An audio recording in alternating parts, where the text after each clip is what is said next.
theatre, film, TV and more. Suzy Wrong reviews it all on Joy Drive. Suzy Wrong, what question have you got for me?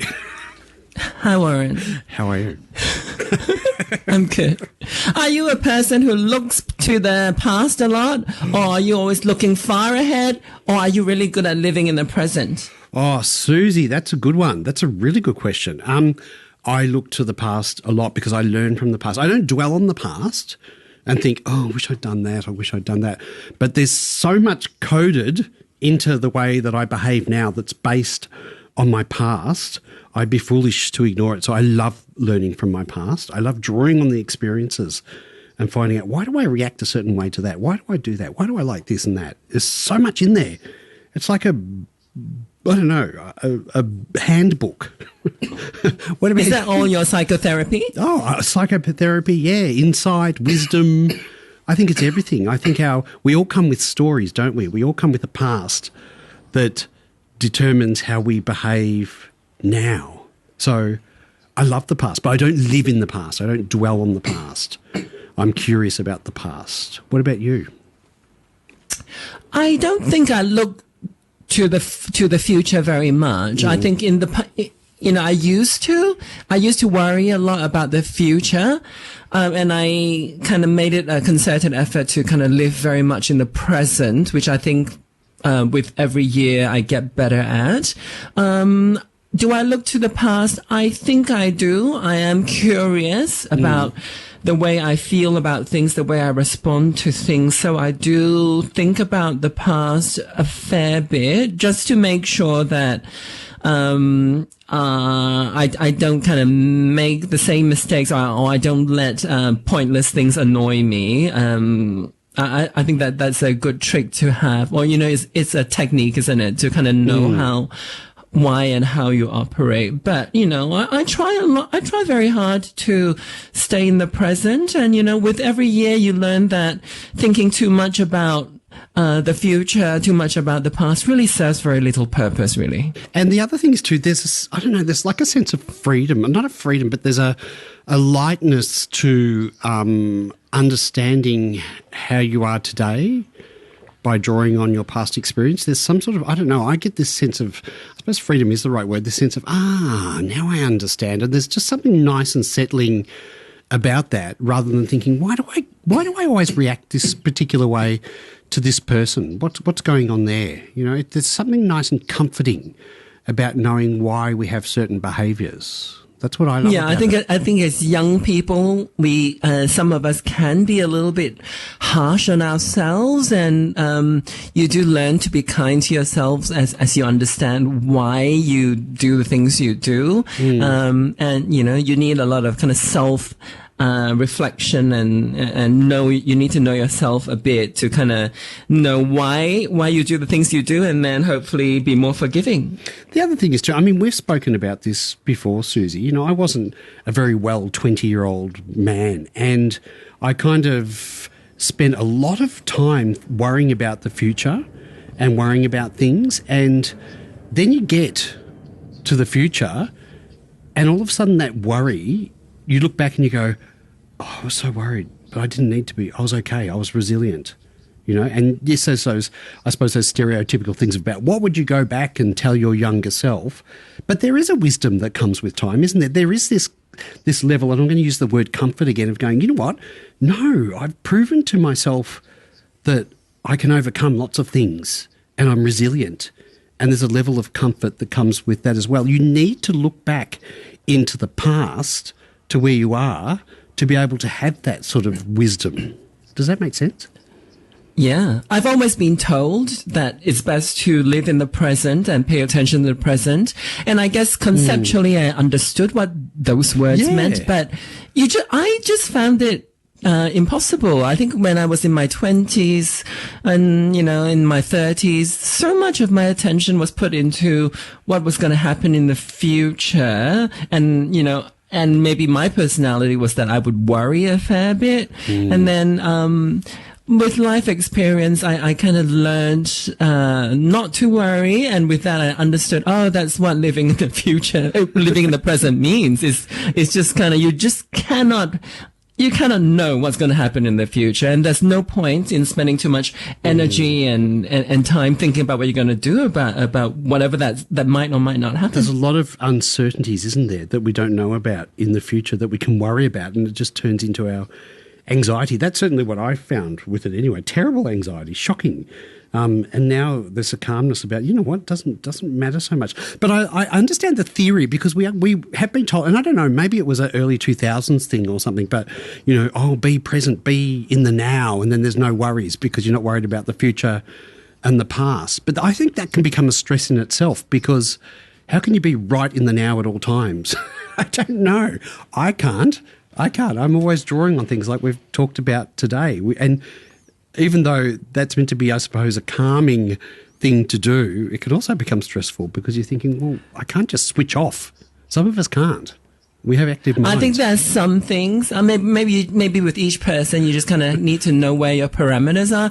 I just need to know that there's some things that need to be placed, some ducks that have to be put in a row.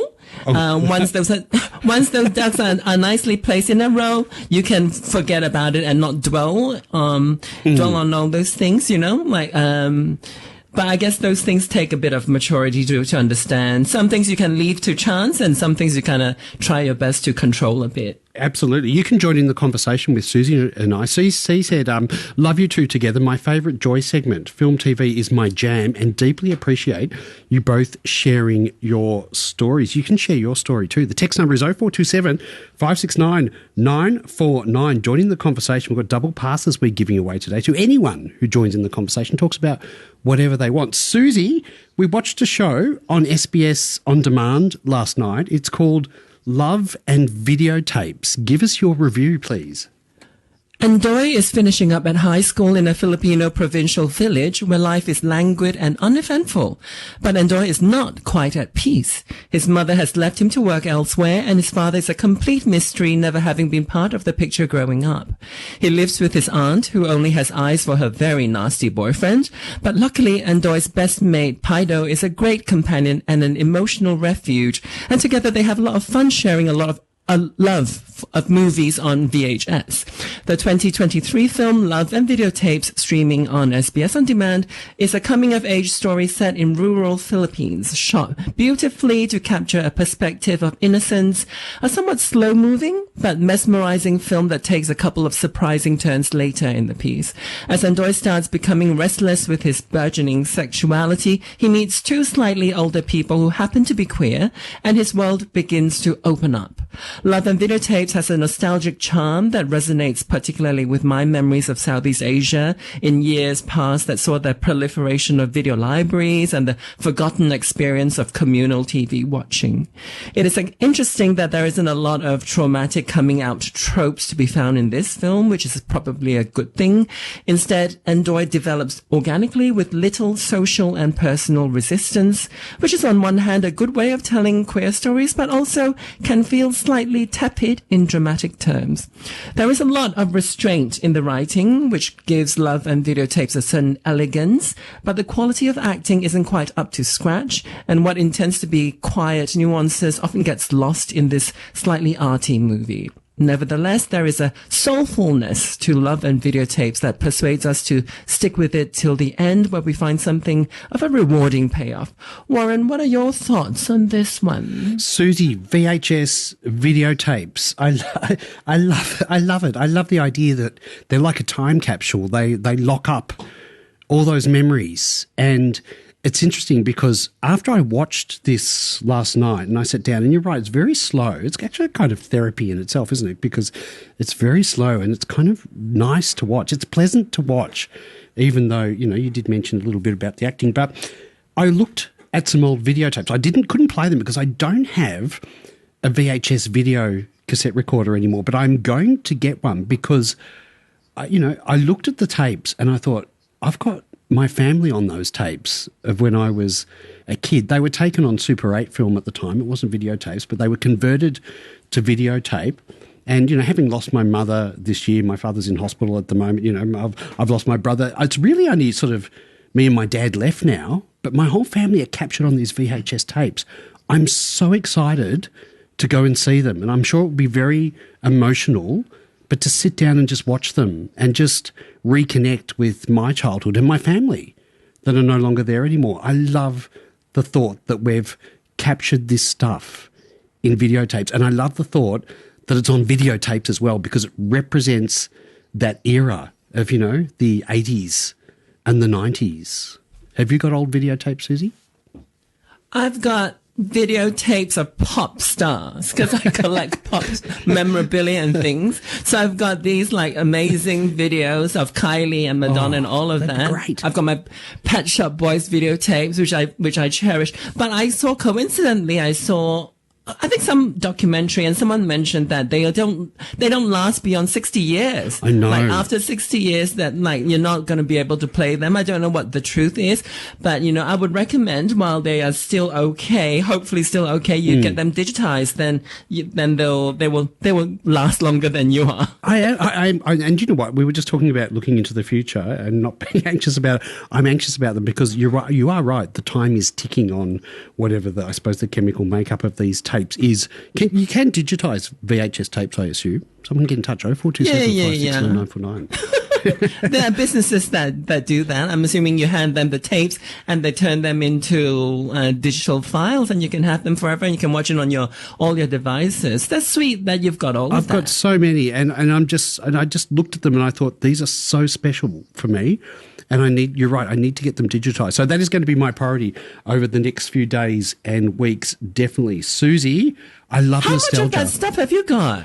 I've got stuff. Well, see, my father was a curious man. He is a curious man, I should say that. Is very intelligent, and he went overseas when I was about 4 or 5.